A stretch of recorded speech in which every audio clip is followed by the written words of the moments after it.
Hi, everyone. Welcome back to the Sibling Trap podcast. I'm not in my car today, but fun fact, Barry just ran a marathon yesterday. So welcome. I want to show you something that one of our listeners and friends made for me. And if you're not watching YouTube, I'm sure that I can show it on our Instagram. But it's a sweater that has like a pair of sneakers on it. And then underneath of it, it says Run, Barry, Run. And then it says Couch Club. And then on one arm it says 26.2. And then the other arm it says Twinergy, which, fun fact, also, I live in Wisconsin and there was a snowstorm. So this got stuck in the mail and arrived a day late. So I'm wearing it today to honor your massive win yesterday at finishing the marathon. You tired? I'm exhausted. Yeah. Huge accomplishment for me running a Mhm. marathon. Only 0.17% of the world population has ever ran a marathon. I don't know if you knew that. Wow. But I have joined the ranks of those people, and I'm very proud.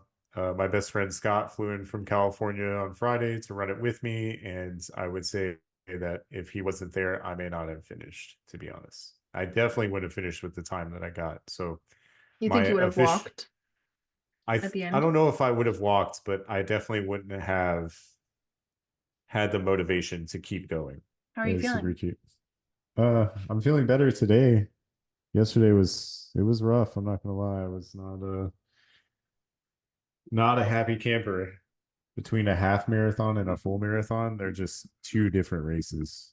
That's obvious because of the distance difference, but it's just Mentally? Katie. It was tough, dude.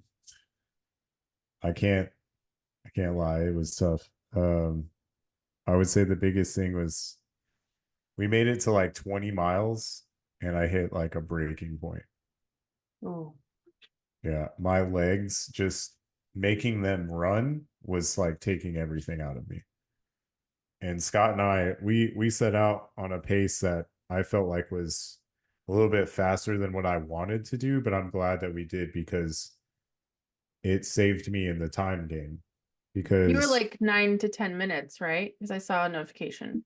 yeah, we were holding like a 9 minute to 9:15 pace when we first started.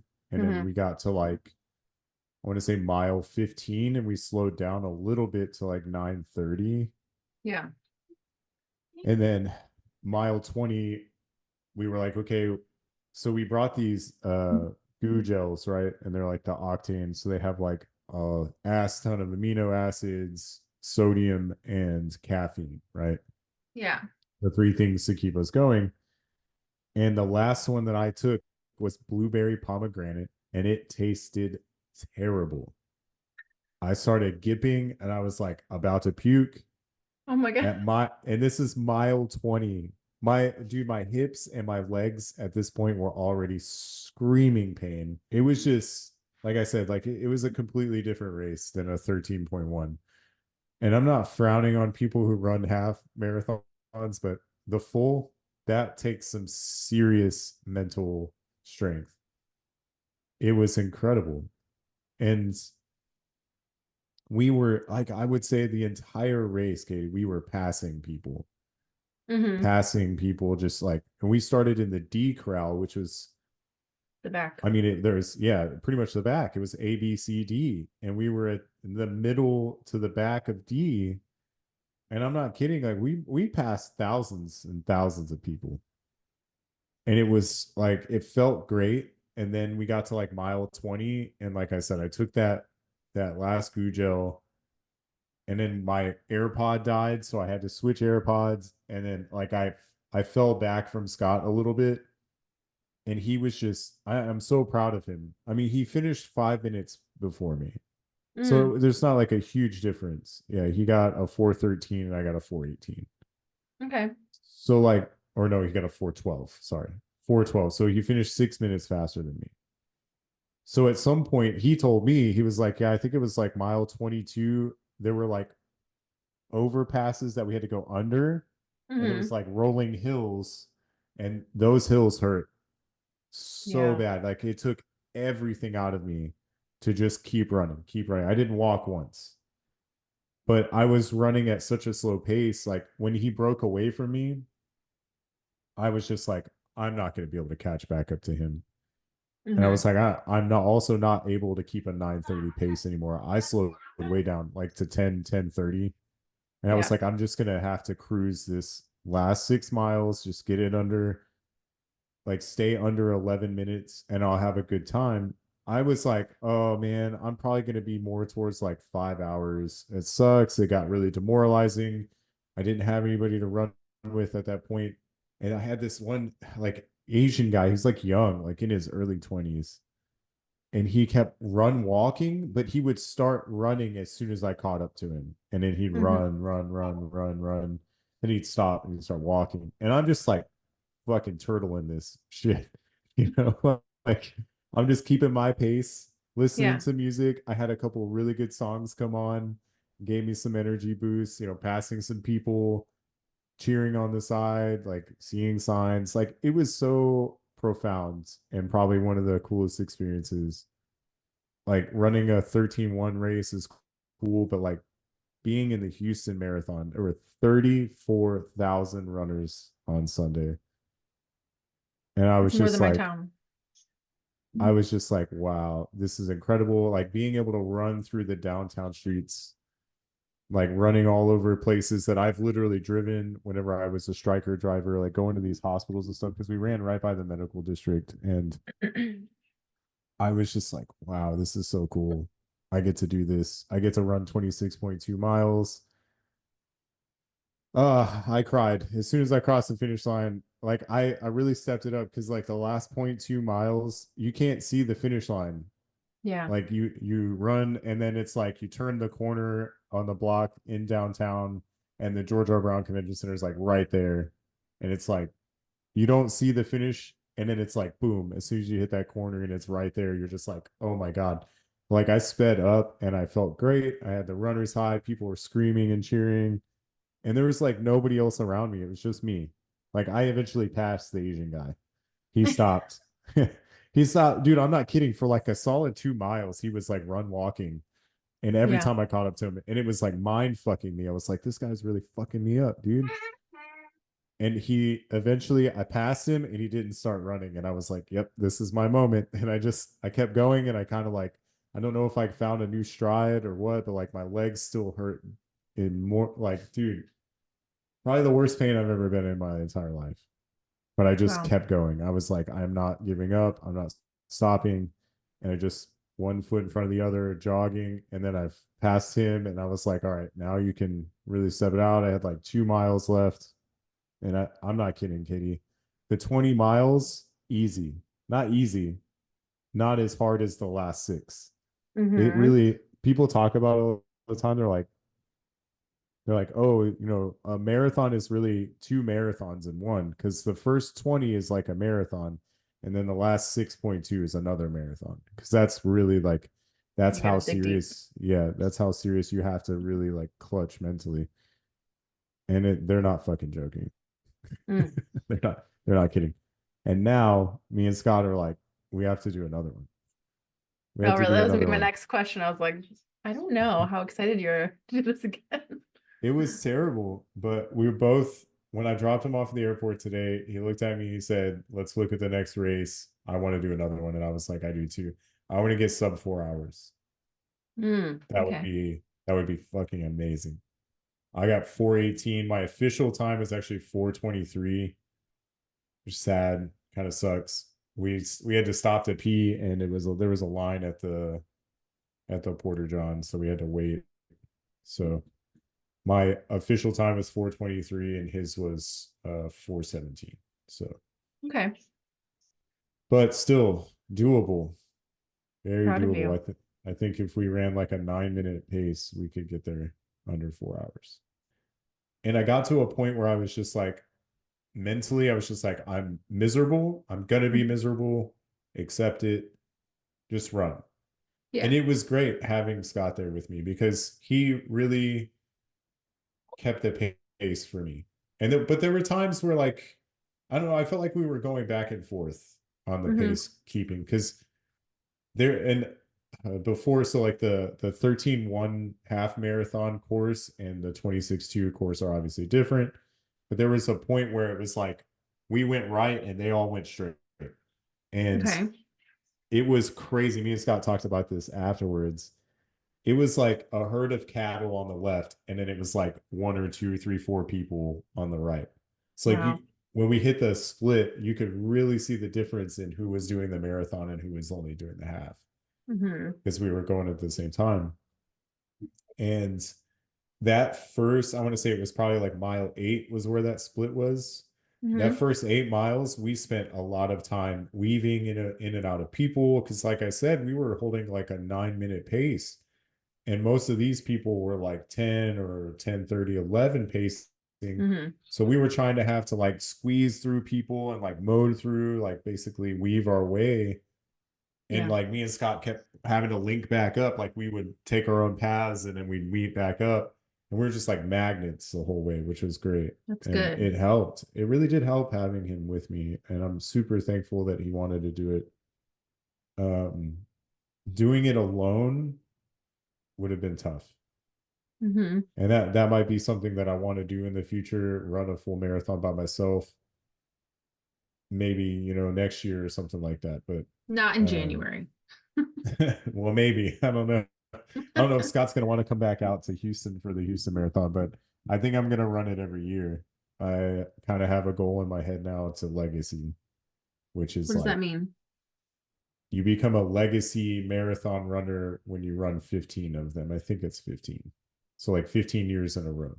Okay. Or it might be 10 actually. I'd have to look that up, but I saw it on a friend of mine's Facebook, and she was like, oh, I only have 4 left to legacy, and I was like, well, that's the new goal. Why not? That's the new goal. Yeah, I mean, I don't know how many people have done it, so it's definitely a category that I would love to be in. But I would say I had to fight mentally that last 6 miles. Like I was saying, that was the toughest thing I've ever done. That was like boot camp for Marine Corps, like Mm-hmm. condensed down into like, whatever, an hour. Yeah. It's like toughest hour of my life. Well, But maybe I'll yeah, just keep my cozy goal at 13.1. a half marathon is still very Mm-hmm. tough. It is still Oh incredibly yeah. tough. But it's crazy. When we got to the end, both me and Scott were like limping, and we saw this guy, this older gentleman, and I'm not kidding. He must have been in his late 50s, early 60s, but he had a medal on. It was a 26-2 medal, and he was walking just fine. And me and Scott were both like, how? How is that guy walking like normal? Like he didn't just run a marathon. And I was like, I want to be that guy someday. I want to be able to run a marathon and not limp around like I'm gonna die. But do like some people wear like diapers or something? Because I feel like people have to pee often if they're hydrating properly, right? Like a pee that must be a thing. Yeah, I don't think wearing a diaper is a good idea just because you might get a little rash from running 26 miles. I mean, The imagine pee wearing a panties. diaper that you're peeing in constantly for 4.5 hours or 5 hours. But if it cuts your Yeah, time down, I mean, that's crazy. a good point that you bring up, because I didn't see a lot of people wearing like water sources. So, and I wore Mm, a camelback. It's like a 1.5 liter camelback. okay. And that's a reason why I wear that, is so I don't have to stop to get water at the little water aid stations or whatever. Mm-hmm. Um, but no, there were porta johns every, I think it was mile and a half. But we stopped. I feel like we stopped a little early to pee because there was a line, and then about, I want to say, mile 12, there was a set of porta johns that didn't have a line, and both me and Scott were like, "Oh, we should have waited till now." And I was like, "Dude, I would have pissed myself already." So, but it was great. Intense. It was a great experience. Mm. And how would you So yeah, say you're feeling after the fact? Because I know last week you kind of touched on like, well, now what after? Like, are you still right. feeling that same way? Yeah, I am, and it's kind of tough. I heard something new that I've never heard of before, but it's called the marathon blues. And it's Mm. where you've done all this work and all this preparation for an event, and then you're at the event, you run the event, you do great, and then after it's like you're sad, And I'm feeling that now. I really am feeling sad because the event's over. And Katie, I've spent 7 months, like Looking I'm forward getting to kind it. of emotional already, but I've spent 7 months training day in, day out. I've been researching, I've bought gear, I've done so much work put into this event. And now that it's behind me, I am sad because it was so empowering, so such a powerful experience. And I loved every minute of it. Yeah, it was torture. People were calling us crazy. I mean, just seeing how many people came out in support of an event like this. There were 34,000 runners and over 200,000 spectators and also volunteers. And that just blows my mind. And I'm like, wow, now it's behind us. Now I have to start planning and prepping for the next race. And I don't even know. I don't even know what race I'm going to run next. We both agreed, hey, let's start looking at some more races, and we're going to do a travel race next where we both fly in somewhere and then we run and then Yeah. fly home. So that's the next thing. But I definitely feel the blues. I don't know if it's because my body's in so much pain or if I'm just like, I mean, it does feel a little bit like depression because I Mm-hmm. don't I don't have anything excited like to be excited for. And it's tough. It really is because I'm a very goal oriented person. Like I have to have something that I'm craving, something that I'm fighting for, something that I'm working towards. And without that, I just kind of feel not empty or lost, but kind of maybe Like a lack disarrayed a of little. purpose. Yeah, absolutely. And as a runner, in I'm kind of guilty of this. I've kind of made running everything to me. Like it's the biggest hobby in my life right now. And without an actual dedicated race to work for, I'm feeling those blues, definitely feeling those blues. Mm-hmm. So And combined with it's January, like seasonal depression, that's fun. yeah, I mean we are in a 21-degree ice storm, winter storm, so it is a little chilly out right Yeah. now. Thankfully, I don't have a whole lot to do outside. And Mm. this, time I'm using as recovery from the marathon. So I'm not outside training or running right now, which is great. But yeah, it's definitely giving me that lack of having something. Because if I was able to run, I would probably feel better because running does make me feel better.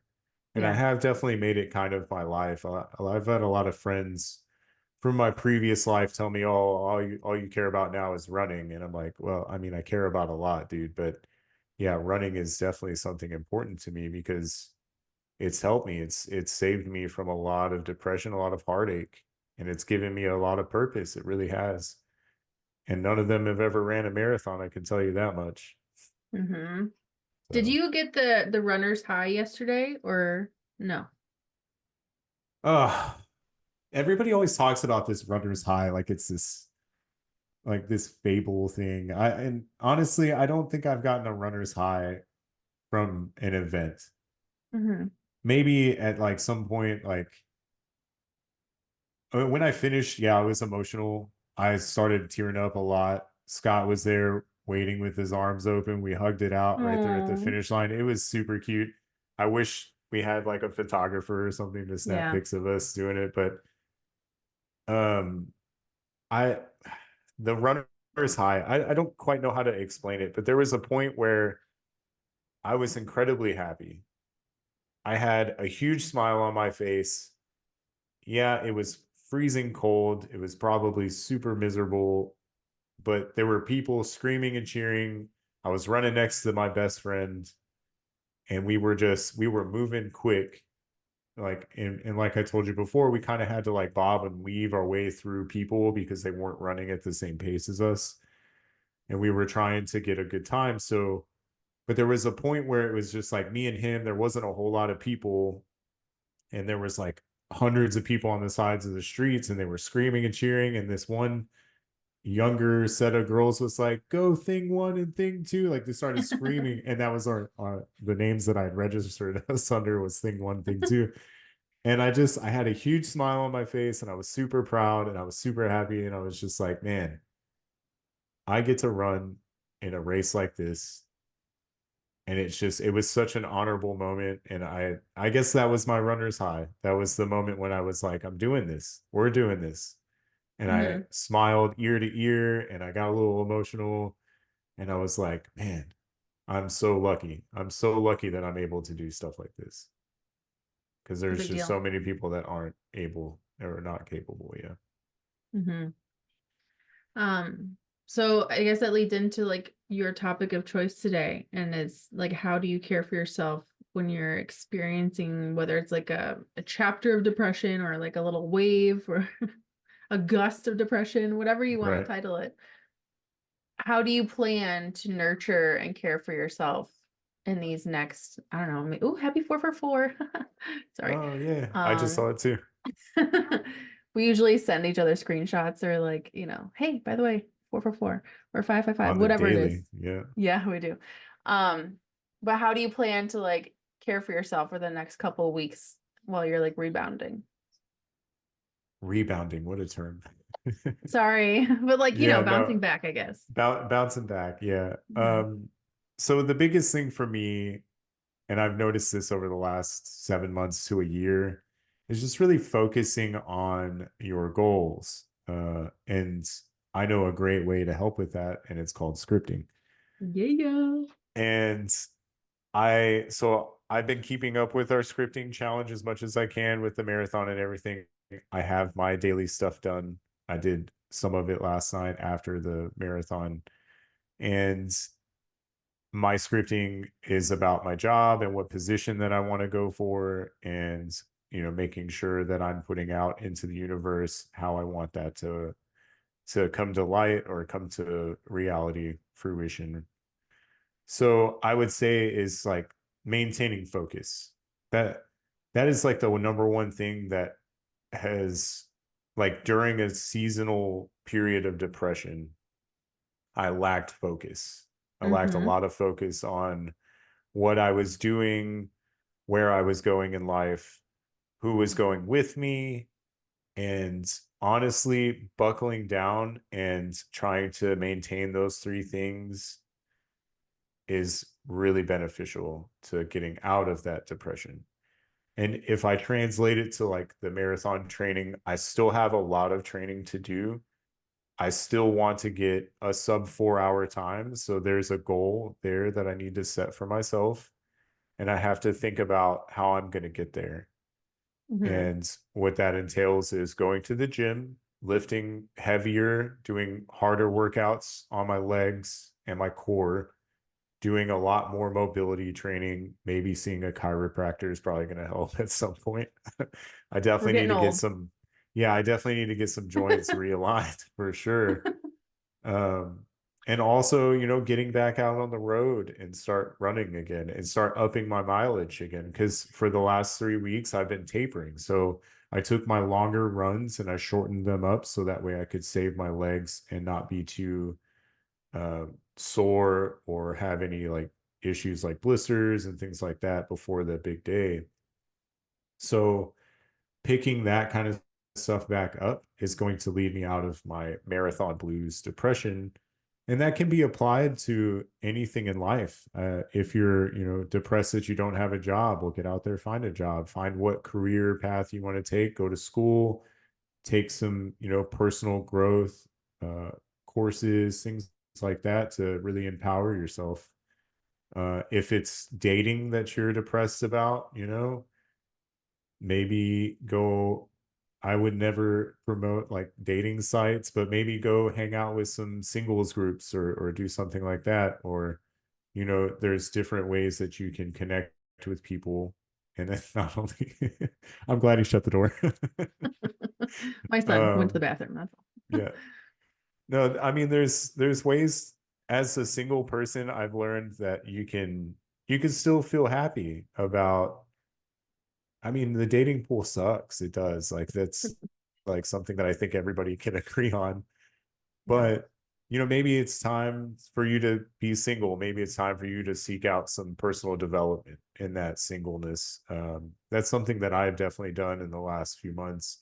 I've maintained a huge focus on what I'm doing and where I'm going, and making sure that, I'm keeping to my vow of law of attraction, and just honestly just making myself a better person to attract a better partner. And I feel like that helps with depression a lot. Yeah, it gets lonely. We're sad. We're sad single people sometimes, but at the end of the day, at least you're not in a toxic relationship. At least you're not having to deal with people that are bringing you down constantly. And that's something that you need to look at too, is your friendship groups. Like, who are the people that are empowering you, who are supporting you and pushing you towards your dreams. Like, I swear up and down, I don't think I would have finished a sub 4.5 hour time without Scott there with me. And Scott Mm-hmm. has pushed me in so many ways, not just with running and working out, but also, financially. He's pushed me in my career. He's always trying to get me to the next level. And I wouldn't be where I am today without him. And you really got to focus on which friends are bringing you up and which friends are bringing you down, because Yeah. that can fuel right into your depression. If you feel lonely all the time, like, I'm sad that my best friend lives in California. I mean, he's 2,100 miles away, but I can pick up the phone at any time and call him, and I know he's going to answer. I know he's going to text me back. I know that he's going to help me with whatever it is. And those are the type of friends you need to surround yourself with if you're in a depressive state. Something else that I've definitely thought about, through meditation, is controlling your thoughts, controlling your emotions and your thoughts, controlling your thoughts in a way of like constantly trying to find the positive outlook. Because what fuels depression a lot is the negativity. And a lot Mm-hmm. of people don't really think about it. If you're constantly like, oh, I'm sad because of this, or this is bringing me down, or this is making me sad, this is making me depressed, why not turn it around and think, well, this is how I could not be depressed, or this is what makes me happy, or this is what I'm thankful for, this is what I can find joy in. That is the positive mentality that I think you need to get yourself out of a situation like that. So having a positive mental attitude is definitely way more powerful than people give it credit for. What do you I think? think that like there's definitely this like moment that you have to be like some of my best friends say, like, you got to sit in it. You got to sit in the discomfort. You got to sit in the sadness. You got to sit in, whatever feelings are coming up for you, because it's like you can't just like brush it under the rug. You can't be like, well, I'm not feeling that way today. It's like sometimes you just have to give yourself grace and like, okay, today's a down day. And then it's like keeping things as simple and as streamlined as you possibly can. It's like, looking at your day and you have to do certain things. You're like, well, what can I do for myself today? Like, what can I say no to today? What can I delegate? Like, what am I overextending myself today? And then it's like, how can you adjust accordingly? Because it's like, you don't have to be everywhere doing everything for everyone every day. Like, you need to sometimes Absolutely. just like prioritize like your own mental health and saying, I just don't have the capacity to do this today. Like, can we push this another day? Like, rescheduling because of a down day. I mean, anyone who's a respectable human is not gonna, give you shit for that. But Right.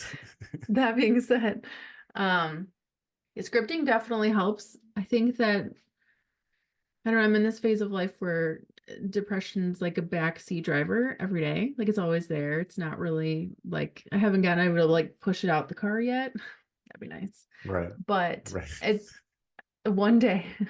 60 on the um freeway. Boop. right. Finally. Um, but I think that it helps a lot to just connect to what I want to have happen in my life and what I am working towards. And yeah, the scripting has been a lot of fun. And what day are we? Day 5, I think. I don't know. I think this 5, is yeah. day 5. Really good for people to kind of see what they want, but like also getting it really tangible, looking at things from different angles. Like, I never thought about like what I would wear on my first day of my new job. It's just like different ways that you can get excited for what's coming or like what you truly crave, because then you start thinking about those positive things and like getting curious about these different angles of your future versus, the downward spiral of like my life sucks because blah blah blah. Um, which can It's be that really narrative. hard. Yeah. It can be hard to stay in the positive if you don't have accountability or inspiration to even stay there. Right. Hmm. Maintaining the narrative is definitely important, like you said. Yeah. Also, Um, I love that you touched on the, sitting in the discomfort. Sometimes you just have to feel what you're mhm. feeling. And there's no real way to, I hate saying it, but like to bullshit your way out of how you're feeling. Right. Like It's toxic. sometimes you can, sometimes you're like, oh, well, like remind yourself of the positivity of things and look at the bright side. But sometimes you just have to accept it. And like using the marathon as an example, like at mile 20, my legs hurt so bad. Yeah. And the only way that I was going to feel any better was if I finished. And I had to sit in that discomfort. I had to constantly remind myself the faster I finish this race, the faster I can stop running and Yeah. sit down and relax and finally give my muscles the break that they're craving, desperately craving. Yeah. But that's the truth. And sometimes that is how life is. You have to be able to be uncomfortable. You have to accept that you're uncomfortable. You have to accept that you may not be financially where you want to be, but in order to get to that point that you can relax and you can be comfortable, you have to be able to put that extra little bit of work in.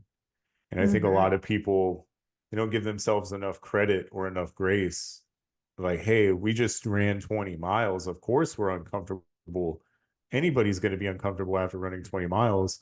We only have 6 more miles to go, so let's just finish this and finish with our heads high. So you got to apply that to every aspect of life, Hmm. whether it be your job, your relationships, your friendships. It's like, man, we have spent so much time working to where we've gotten.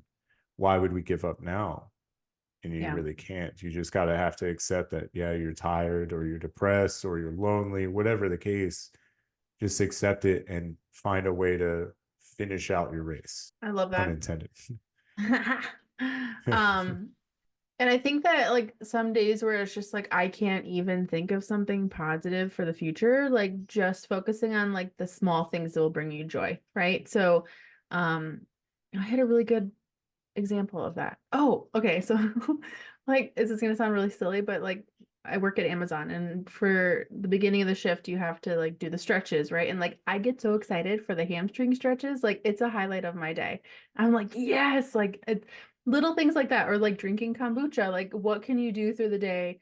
Or like going outside and building a snowman, like little things that can make you just feel a glimmer of joy sometimes can be a lifeline to get you through the next day. I What are have some a of those for you? I have a massage gun that I use on Yeah. my legs, and I've been wearing that thing out for the last couple of Yeah. days. That's something that I look forward to every day because I use it after every run, or when I go to the gym and I come home. I also have a foam roller. And like you said, the stretching is really important to me because it makes me feel better.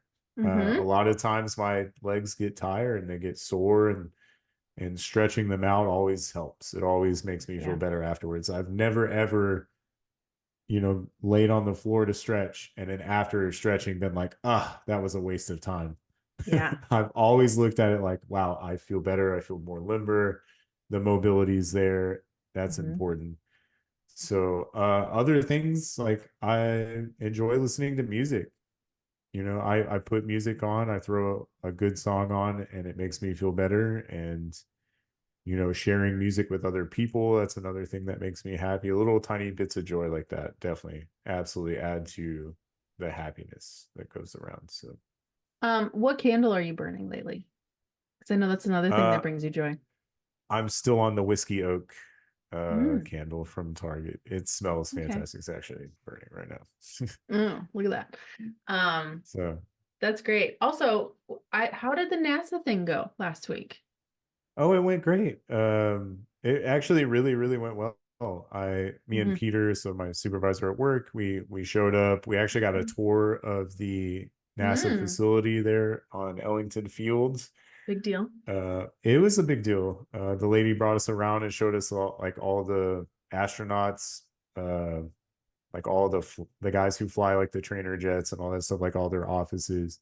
And the presentation went really well. I feel like the information that we put out there was very helpful. People were asking question after question after question after presentation, like they wanted a lot of information, and everybody was super excited, super happy about it. We got a lot of congratulations through email from like the director of the department, even sent us an email saying thank you so much for coming out. We got invited back for next year for their next Awesome. safety stand down next year. Yeah, it was awesome. I had a really great time. It was a wonderful experience and a That's true so cool. honor to actually teach, like give us presentation or a lecture at NASA Mm-hmm. with NASA employees. So it Wow. was awesome. I would say the youngest person in our audience was probably like in her upper 20s, like probably like 20, 28, 29. Okay. So yeah, it was an interesting crowd, but they were all wonderful people. It You was a true definitely honor. had like a pinch me type of week. Yeah. I did Yeah. I with the marathon and everything happening, I totally forgot about the NASA thing last week. But Yeah. it was awesome. It was a great week. It was a week for the books for sure. Mm. So what is, sorry, that was a total side tangent, but I forgot to ask you, All right. It's at okay. least like on the podcast. What are some things that you don't do or intentionally like try to avoid when you are feeling down? Avoidance. Let's Mhm. see. In a good I way. would, yeah, I'm trying to find a good way to say these things. I would say, trying not to fall into old habits. Mm-hmm. Like, so Scott and I, after the marathon, we had planned to have a beer, right? Okay. Right. It's a celebratory beer. It's something that we've always done after, well, I say we always done, but we did at the Santa Barbara half marathon. Mm-hmm. And it's just a celebratory beer, one beer, and that's it. I'll be honest with you, we were so tired and so sore and looked like baby Bambi walking around everywhere that we just decided that we weren't going to do it. We were just going to come home, hang out here. Probably after the next race, we're going to pick up like a six pack or something. That way we can just have it wherever we're at. We don't have to go to a restaurant or a brewery or a bar or anything like that.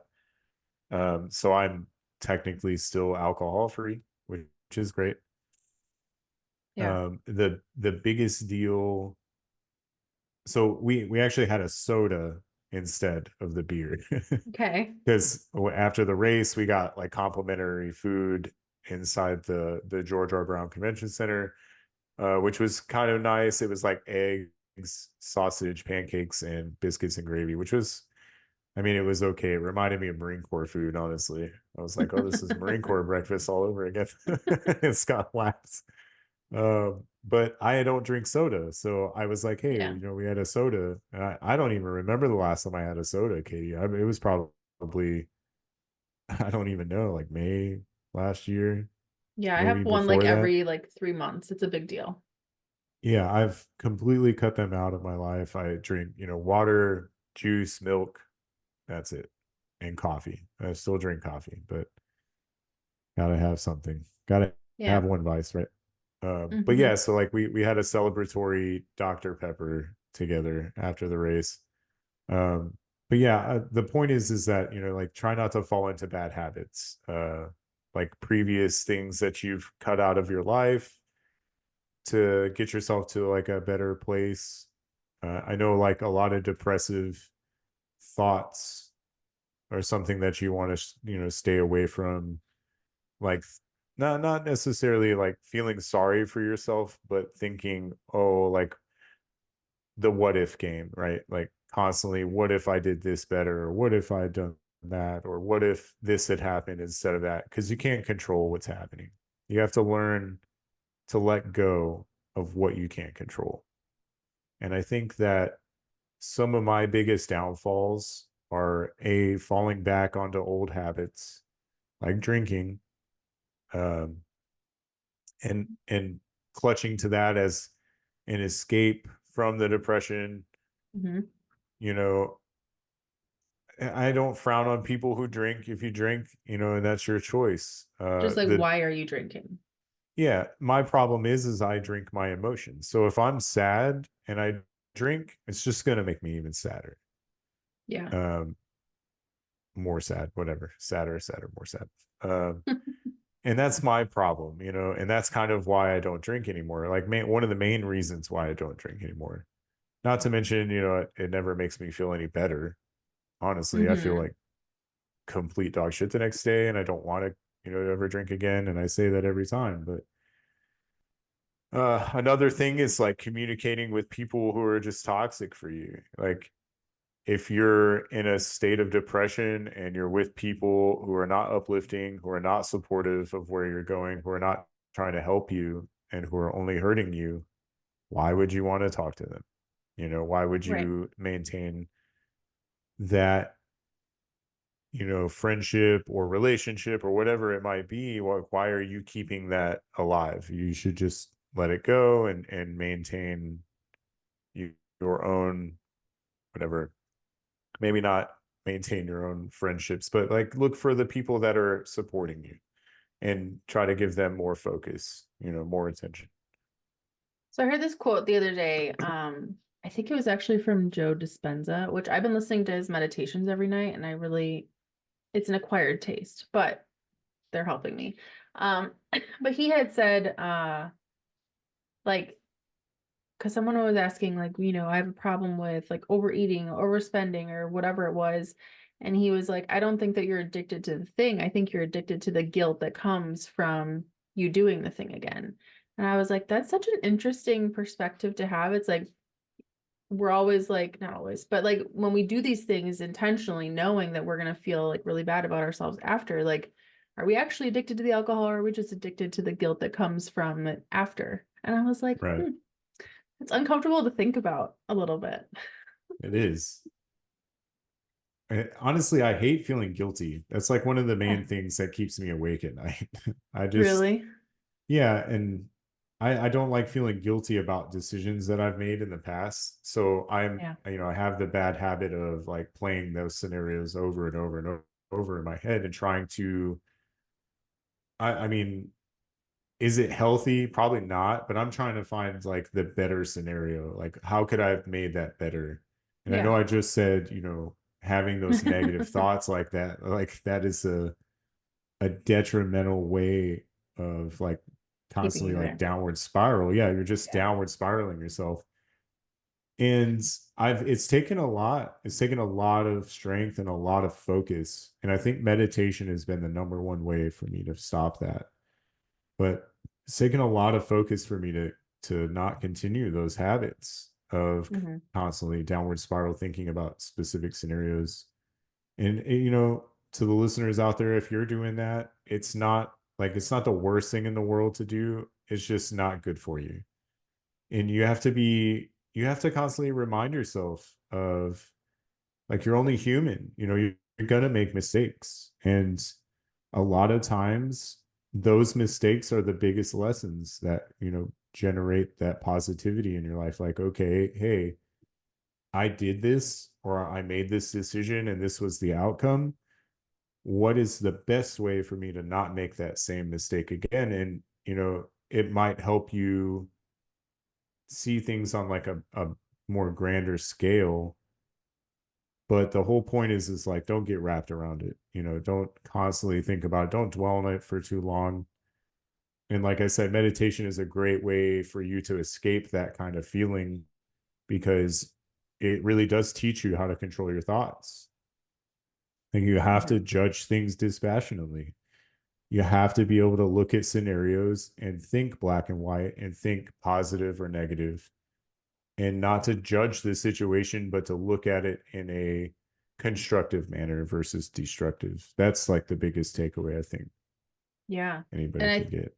I think that a lot of times people expect others to think that like their mistakes define them. Like because you've made mistakes in the past, that means you're a bad person, right? But I don't feel like that's usually the case. Jeez, that's so powerful. Like your mistakes do not define you.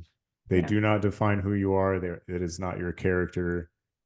And I feel like being humans, like it's kind of our job to make mistakes. It's part That's how of we our learn. our nature. Yeah, absolutely. but it doesn't mean that you are a terrible person. Hmm. Absolutely right. I that is so powerful to say. And I have to remind myself that all the time. All the time, I have to remember that I'm only human. I'm only on this earth to learn and to become better every day. As long as I'm better than who I was yesterday, I'm doing things right and I'm a good person. And I know that deep And in my core. sometimes So, it's like really hard to remember that, especially if you have like outside voices that are very loud and, saying like, well, you made this mistake 3 years ago and this is just who you are all the time. And like, I just assume that you are going to do the same thing over and over again, but we are capable of change. Um, and I think that even in those times where you feel alone and you feel like you don't have anyone on your side, you have to be your biggest cheerleader because you are in control of what you do next and you aren't in control of what other people think about you, which can be really difficult to remember. especially when, like you said, you just have that outside source just chipping away My at your soul. honor, at your soul. Yeah. And that's another thing too, having outside influences, I feel like really does hurt. Like I said, you have to maintain those relationships with the people who are being supportive and the people that want the best for you. And you can tell, you know, don't text the person first and don't call them first and give them some space.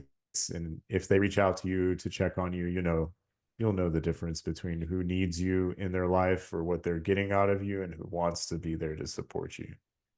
It's the biggest difference Yeah. I've seen. And who's like, I heard this as well. It was like they were saying, like if someone just texts you every once in a while and you respond immediately, it's like they're just making sure that you're there for if they do need something in the future. Like they don't really Right. care. They're just like, oh yeah, check pulse check.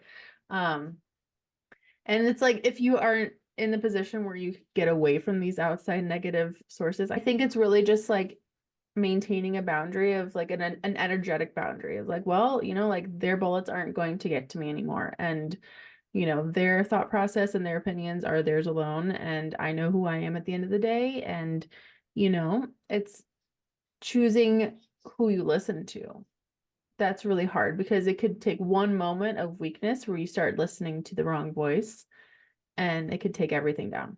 Absolutely. You got to have Hmm. that shield up, got to Yeah. have that hater blocker shield. And it's Oh, true though, like you do all this work to become a better person and to have a better mentality, more positive outlook. And the second that you start listening to somebody like that, it's just going to tear all that work down and you got to start hmm, over. And you're absolutely right. You just have to think, hey, that's that's their thought process, that's their emotion. And then you just have to remind yourself that it doesn't matter to you what they think anymore. It doesn't matter hmm. to you what their opinion is. It doesn't matter how they feel because they are not a positive point in your life or a positive influence. So, Yeah, and 100%. you're you're absolutely correct about that. That's powerful. Like what other people think of us is none of our business, which is hard as like recovering people pleasers because you're like, well, I want everyone to love me and like see how great I am. But Oh my God, it's so I know. hard. It's so hard because I want to be liked everywhere I go. It's how you feel good. And Yeah. but I also disagree with you on that because I've learned that the more haters you have means you're really doing something right in my book. Mm, Because I've developed some real haters in the last year or so, and these people, I'll tell you, like they're you get cutthroat. on yeah, you get on Facebook and you're seeing like these views of people that you don't know, and you're like, oh well, why are you even looking at me accomplishing all my goals? Are you jealous? Mm, Probably. So it's like, hey, that kind of feeds my positive ego too, because I'm like, hey, it's been months and months and months, but you're still watching. mm, I'm out here crushing life and I'm out here doing things that I never ever thought I would be able to do, but you're still there watching and I'm okay with that. I'm yeah. perfectly fine with y'all watching. From the outside, they're But not part of your inner circle anymore.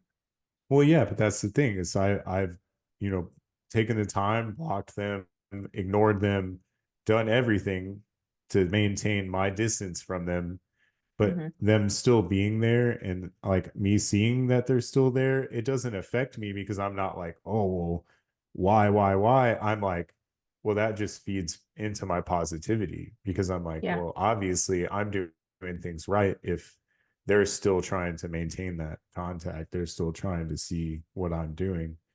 And Hmm. like I said, I'm out here crushing goals and accomplishments that I never ever in my life thought I was ever going to be able to do, but I'm here doing it and I'm proud of myself for that. I think that's all I had to say on that. Was there anything else you wanted to share about that? No, I think we got it all. Okay. I got all my thoughts out. Thank you. I just wanted to put it out there. Thank you so much, Katie. I love you so much. You're such Why? an amazing person for the support in the races and for the support outside of the races and everything. I love you. You're amazing. I love your sweater. The only thing is, I wish you were there at the finish line when I got to I cross know. it so I could have given you a big hug. But hey, one of these days, you put this out there, we're going to cross the finish line together. And I'm holding Yeah. you to it. So, It's on my vision board. I read it every morning. and So one half day. marathons are still an incredible feat. That is still something that is really, really tough to do. So, if it's going to Mm, be that, I'm here for it. I was just going to say thank you to all the supporters out there who are listening to the podcast. You guys have made this journey amazing. The journey's not done. We're doing 50 states, a race in 50 states. It's happening. So you're declaring it? absolutely, me and Scott decided it's going to happen. Okay. So, I'm a little which bit means scared. I don't know if you know, but Alaska is a state, so we have to run a sub tundra. Is there a summer one? Yeah, we're probably gonna try to go in the summer. Okay. But even then, it's still, Cold. like negative, yeah, negative Oh my degrees. God. So, Oh, and it's funny that I had actually real quick, I had messaged Scott because he sent me a like an Instagram reel of a guy who did a race in Antarctica. oh God. And I was like, holy shit, I just realized we have to do an Alaska one. And he was like, I know we have to go during the summer or something. But yeah, Less that's miserable. we're doing it. We decided after this event. So we're 2 states down. California and Texas are done. Okay. I'm still going to do races in Texas and probably the Santa Barbara half as many years as I can, just because of those events are amazing. They're Hmm. great. Definitely want to keep taking part in them, but we're picking a travel race for our next one. So we're going to pick a I'm state to excited. travel to. So, I'm excited. Well, but thanks anyway, for that shout out. Well, thanks everyone for joining us. Thanks. Shout out to Elizabeth for sending me this really pretty sweater. Her Instagram is, I don't remember if there's an underscore, but if you just type in like SEW, like so, and then Moody, Moody, she embroiders really cool things. So awesome. Thanks for being here. We'll big shout catch out. you next week. Okay. Thank you guys for listening. See Bye, ya. guys.